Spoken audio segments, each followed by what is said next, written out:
ഒരിക്കൽ കുരങ്ങച്ചന് അമ്പലത്തിലെ രാമായണ പ്രഭാഷണം കേട്ടപ്പോൾ തോന്നി, നാളെ മുതൽ ഉപവസിച്ച് രാമനാമം ജപിച്ച് എനിക്കും വീരഹനുമാനെ പോലെ ശക്തനാകണമെന്ന്.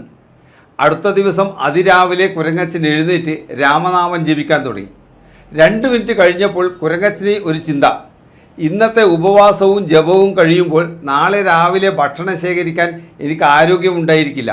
കുറച്ച് പഴം പറിച്ചു വെച്ചിട്ട് ജപം തുടങ്ങാമെന്ന്. അങ്ങനെ അവൻ പഴം പറിച്ച് മരപ്പൊത്തിൽ വെച്ചിട്ട് ജപം തുടങ്ങി. അപ്പോൾ മറ്റൊരു ചിന്ത, ഞാൻ ജപിച്ചിരിക്കുമ്പോൾ മരപ്പൊത്തിലുള്ള പഴം ആരെങ്കിലും എടുത്തു കൊണ്ടുപോയാലോ? പഴം കയ്യിൽ വെച്ചിരുന്ന് ജപിക്കാം. നാളെ വ്രതം തീരുമ്പോൾ കയ്യിൽ നിന്നും പഴമെടുത്ത് കഴിച്ചാൽ മതിയല്ലോ. അങ്ങനെ പഴം കയ്യിലെടുത്ത് ജപം ആരംഭിച്ചു.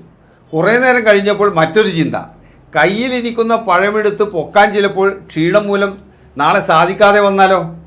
അതുകൊണ്ട് വായിലിട്ട് ജപിക്കാം, നാളെ ചവച്ചിറക്കിയാൽ മതിയല്ലോ. അങ്ങനെ കുരങ്ങച്ചൻ വായിൽ പഴം വെച്ച് ജപം ആരംഭിച്ചു. അപ്പോൾ നാമജപം സുഗമമായി ചെയ്യാൻ വിഷമം തോന്നി.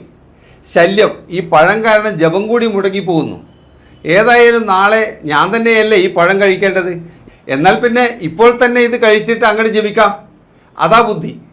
അവൻ പഴം കഴിച്ചു തീർത്തു. അപ്പോഴേക്കും ക്ഷീണം തോന്നി.